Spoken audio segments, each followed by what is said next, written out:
নয়াদিল্লির আকাশ আজ যেন কেমন অদ্ভুতভাবে লালচে হয়ে আছে। বাতাসে ভাসছে টিয়ার গ্যাসের ঝাঁঝালো গন্ধ, আর মাঝে মাঝেই দূর থেকে ভেসে আসছে মুহুর্মুহু গুলির শব্দ। রায়সিনা হিলের সাউথ ব্লক আর নর্থ ব্লকের বিশাল প্রাচীন ভবনগুলো আজ আর কোনো নিরাপদ দুর্গ বলে মনে হচ্ছে না। চারপাশে রাস্তায় দাউ দাউ করে জ্বলছে আগুন। চোখ বন্ধ করে এই দৃশ্যটা কল্পনা করলে আপনার কি মনে হয়? মনে হয় না এই দৃশ্যটা আমাদের খুব চেনা? হ্যাঁ, ঠিক ধরেছেন, এই দৃশ্যটা আমাদের খুব চেনা। আজ থেকে ঠিক 2 বছর আগে 2024 সালের জুলাই মাসে ঢাকার রাজপথগুলো ঠিক এভাবেই জ্বলছিল। বুলেটের সামনে বুক পেতে দিয়ে সেদিন ছাত্র জনতা যে গগনবিদারী হুঙ্কার তুলেছিল, আজ 1000 কিলোমিটার দূরে দিল্লির রাস্তায় যেন সেই একই হুঙ্কারের প্রতিধ্বনি শোনা যাচ্ছে। জুলাই যেন আক্ষরিক অর্থে ফিরে এসেছে ভারতেও। ভারতের রাজপথে আজ কোনো প্রথাগত রাজনৈতিক দল নেই। সেখানে নেমেছে লাখ লাখ তরুণ, ছাত্র আর জেনজি প্রজন্ম, যারা নিজেদের নাম দিয়েছে ককরোচ জনতা পার্টি বা আরশোলা জনতা পার্টি। তারা ভারতের বেকারত্ব, দুর্নীতি, ধর্মীয় মেরুকরণ আর ফ্যাসিবাদের বিরুদ্ধে এক চূড়ান্ত লড়াইয়ে নেমেছে। আর এই তরুণদের রুখতে ভারতের প্রধানমন্ত্রী নরেন্দ্র মোদী যা যা করছেন তা দেখে সারা বিশ্বের রাজনৈতিক বিশ্লেষকরা আক্ষরিক অর্থেই হতবাক। তারা দেখছেন ভারতের বর্তমান সরকার কোনো নতুন কৌশল নেয়নি। মোদী আর শেখ হাসিনা যেন এক অদৃশ্য পরিচালকের লেখা ঠিক একই স্ক্রিপ্টে অভিনয় করছেন।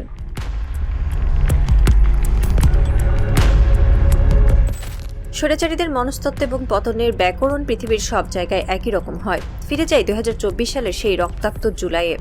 ঢাকার রাজপথে যখন ছাত্ররা কোটা সংস্কারের মতো একটি ন্যায্য দাবি নিয়ে নেমেছিল, তখন তৎকালীন স্বৈরাচারী প্রধানমন্ত্রী শেখ হাসিনা কি করেছিলেন? তিনি প্রথমে ছাত্রদের দাবিকে তাচ্ছিল্য করেছিলেন, তারপর তাদের রাজাকার বলে ট্যাগ দিয়ে সাধারণ মানুষের আবেগ নিয়ে খেলেছিলেন। এরপর তিনি লেলিয়ে দিয়েছিলেন তার পেটুয়া পুলিশ বাহিনী আর ছাত্রলীগকে।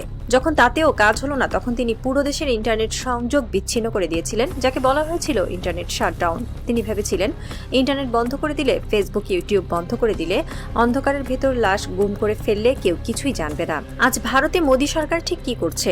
ককরোচ জনতা পার্টির তরুণরা যখন রাজপথে নামলো, তখন মোদী সরকারও ঠিক একই ভুলগুলো সিরিয়ালি করতে শুরু করলো। প্রথম ধাপে মোদী আর অমিত শাহের আইটি সেল এই তরুণদের পাকিস্তানের দালাল, আরবান নকশাল এবং দেশদ্রোহী বলে ট্যাগ দিল, ঠিক যেমন হাসিনা ছাত্রদের রাজাকার বলেছিলেন। দ্বিতীয় ধাপে পুলিশ এবং আরএসএস এর সশস্ত্র ক্যাডারদের লেলিয়ে দেওয়া হলো এই নিরস্ত্র তরুণদের ওপর। লাঠিচার্জ, টিয়ার গ্যাস এবং রাবার বুলেটে রক্তাক্ত হলো দিল্লি রাজপথ। এবং তৃতীয় ধাপে, যেটি স্বৈরাচারীদের সবচেয়ে প্রিয় এবং শেষ অস্ত্র, ইন্টারনেট শাটডাউন। ভারতের বিভিন্ন রাজ্যে, বিশেষ করে যেখানে আন্দোলনের তীব্রতা বেশি, সেখানে মোবাইল ইন্টারনেট এবং ব্রডব্যান্ড পরিষেবা পুরোপুরি বন্ধ করে দেওয়া হয়েছে। মোদী সরকারও ভাবছে বিশ্ব থেকে ভারতকে বিচ্ছিন্ন করে দিলে রাতের অন্ধকারে তারা এই আরশোলাদের পিষে মারতে পারবে।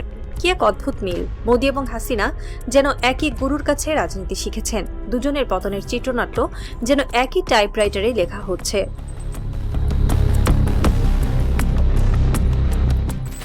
স্বৈরাচারীরা একটা জিনিস কখনোই বুঝতে পারে না, বন্দুকের নল দিয়ে কখনো একটি জাগ্রত প্রজন্মকে দাবিয়ে রাখা যায় না। শেখ হাসিনা যখন আবু সাঈদের বুকে সরাসরি গুলি চালিয়েছিলেন, তখন তিনি ভেবেছিলেন বাকি ছাত্ররা ভয়ে ঘরে ফিরে যাবে। কিন্তু তিনি বুঝতে পারেননি আবু সাঈদের ওই 2 হাত প্রসারিত করে দেওয়া দৃশ্যটি পুরো বাংলাদেশের 18 কোটি মানুষের ভেতরে এক সুপ্ত আগ্নেয়গিরির বিস্ফোরণ ঘটিয়েছিল। একটি মৃত্যু পুরো জাতিকে জাগিয়ে তুলেছিল। আজ ভারতের মাটিতেও ঠিক একই রকমের দৃশ্য মঞ্চস্থ হচ্ছে। ককরোচ জনতা পার্টির তরুণরা পুলিশের বুলেটের সামনে থেকে পালাচ্ছে না। তারা আরশোলা নামটা এমনি এমনি নেয়নি। তারা বোঝাতে চাইছে পারমাণবিক বোমার তেজস্ক্রিয়তা যেমন আরশোলাকে মারতে পারে না, তেমনি মোদীর কোনো কালা কানুন বা পুলিশি জুলুম এই জেনজি প্রজন্মকে দমাতে পারবে না। দিল্লির রাস্তায় যখন পুলিশ টিয়ার শেল ছুটছে, তখনই তরুণরা নিজেদের স্মার্টফোনের ক্যামেরা অন করে সারা বিশ্বকে দেখাচ্ছে মোদী সরকারের আসল চেহারা। তারা হাসি মুখে গ্রেপ্তার বরণ করছে। তাদের মধ্যে কোনো ভয় নেই, কোনো পিছু হটার লক্ষণ নেই। হাসিনার পুলিশ যেমন ওয়্যারলেসে বলেছিল, স্যার একটা গেলে আরেকটা আসে, যায় না, আজ দিল্লির পুলিশও হয়তো তাদের কন্ট্রোল রুমে ঠিক একই বার্তা পাঠাচ্ছে, স্যার এই আরশোলাদের তো মারা যাচ্ছে না, এরা ভয় পায় না।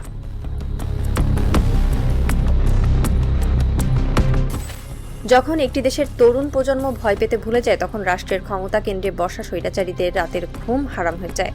সাউথ ব্লকের শীতাতপ নিয়ন্ত্রিত ঘরে বসে মোদী আর অমিত শাহ আজ হয়তো নিজেদের রাজনৈতিক জীবনের সবচেয়ে বড় সংকটের মুখোমুখি। তারা এতদিন ভেবেছিল ইভিএম হ্যাক করে, মিডিয়া কিনে নিয়ে আর হিন্দু মুসলিম দাঙ্গা বাঁধিয়ে তারা আজীবন ক্ষমতায় থাকবে। কিন্তু এই তরুণ প্রজন্ম তাদের হিন্দু মুসলিম কার্ডকে ডাস্টবিনে ছুঁড়ে ফেলেছে। তারা এখন রুটি রুজির কথা বলছে, স্বাধীনতার কথা বলছে। দিল্লির কর্তাদের মনের ভেতরে এখন সবচেয়ে বড় আতঙ্ক হয়ে দেখা দেখা দিয়েছে বাংলাদেশের 5 আগস্টের সেই দৃশ্যটি।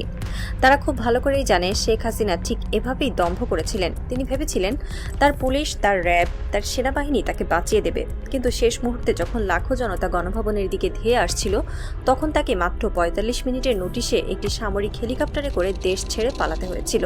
মোদি কি সেই আজ একই পরিণতির দিকে এগোচ্ছেন? সাউথ ব্লকের কর্তারা হয়তো এখন নিজেদের অজান্তেই সেফ এক্সিট বা পালানোর রাস্তার কথা ভাবতে শুরু করেছেন, কারণ যে স্ক্রিপ্টে তারা অভিনয় করছেন সেই স্ক্রিপ্টের শেষ দৃশ্যে স্বৈরাচারের জন্য কোনো সম্মানজনক বিদায় লেখা থাকে না।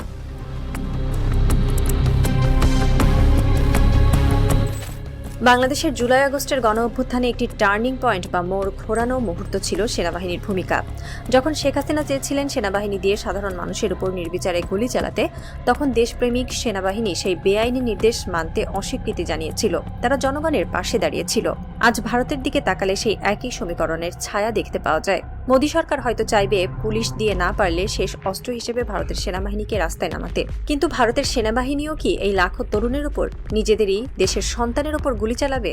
আন্তর্জাতিক সামরিক বিশ্লেষকরা বলছেন ভারতের সেনাবাহিনী অত্যন্ত প্রফেশনাল। তারা দেশের শত্রুর বিরুদ্ধে লড়তে প্রস্তুত, কিন্তু দেশের ভেতরে সাধারণ ছাত্র জনতার রক্তে নিজেদের হাত রাঙাতে তারা কখনোই রাজি হবে না। আর যেদিন ভারতের সেনাবাহিনী মোদির এই স্বৈরাচারী নির্দেশ মানতে অস্বীকৃতি জানাবে, ঠিক সেদিনই সাউথ ব্লক তাসের ঘরের মতো সম্পূর্ণভাবে ভেঙে পড়বে। শেখ হাসিনাও এই ভুলটি করেছিলেন। তিনি রাষ্ট্রযন্ত্রকে নিজের ব্যক্তিগত পৈতৃক সম্পত্তি ভেবেছিলেন। মোদিও আজ একই ভুলের পুনরাবৃত্তি করছেন।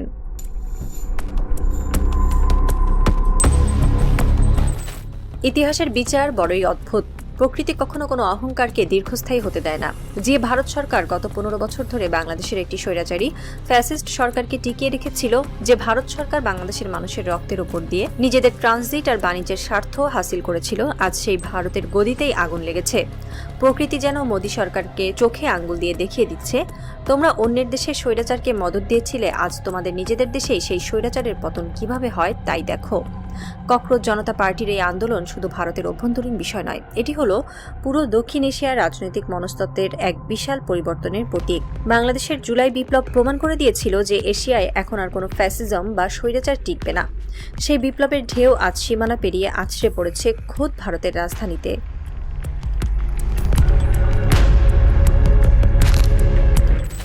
রাত শেষ হয়ে আসছে, দিল্লির আকাশ এখনো ধোঁয়ায় আচ্ছন্ন।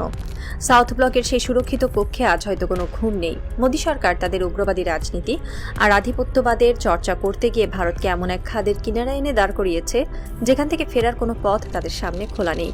তারা যে স্ক্রিপ্টে অভিনয় করছেন তার প্রতিটি দৃশ্য বাংলাদেশের মানুষের মুখস্থ। তারা ইন্টারনেট বন্ধ করেছেন, তারা গুলি চালিয়েছেন, তারা দালাল মিডিয়া দিয়ে প্রোপাগান্ডা ছড়িয়েছেন, কিন্তু এই স্ক্রিপ্টের শেষ দৃশ্যটি কি হবে তা কি তারা জানে? একটি রাজনৈতিক এবং মনস্তাত্ত্বিক থ্রিলার আজ তার সবচেয়ে চরম এবং শ্বাসরুদ্ধকর ক্লাইম্যাক্সে এসে দাঁড়িয়েছে। দাবার বোর্ডে ককরোচ জনতা পার্টি তাদের কিস্তিমাতের চালটি চেলে দিয়েছে। ঘড়ির কাঁটা এগোচ্ছে। রায়সিনা হিলের বিশাল ইমারতের ভেতরে আজ ফাটল ধরেছে। সেই ফাটলের ভেতর দিয়ে হু হু করে ঢুকছে তারুণ্যের ক্ষোভ আর দ্রোহের বাতাস। সাসপেন্স এখন তুঙ্গে। এই তরুণ প্রজন্মের পারমাণবিক প্রতিরোধী আন্দোলন কি সত্যি ভারতের ইতিহাসে এক নতুন অধ্যায় লিখবে? মোদী কি পারবেন এই আসন্ন গণ অভ্যুত্থানের সাইক্লোন থেকে নিজের মসনদ বাঁচাতে, নাকি শেখ হাসিনার মতোই তাকেও কোনো এক মেঘলা দুপুরে একটি সামরিক হেলিকপ্টারে চড়ে ক্ষমতার দম্ভে রাজপ্রাসাদ ছেড়ে চিরতরে পালাতে হবে? অপেক্ষা কেবল সেই চূড়ান্ত বিস্ফোরণের। কারণ এই নতুন বিশ্বে স্বৈরাচারীরা হয়তো আমৃত্যু ক্ষমতায় থাকার স্বপ্ন দেখে, কিন্তু ইতিহাস তাদের সেই স্বপ্নকে রাজপথের ধুলোয় মিশিয়ে দিতে এক মুহূর্তও দ্বিধা করে না।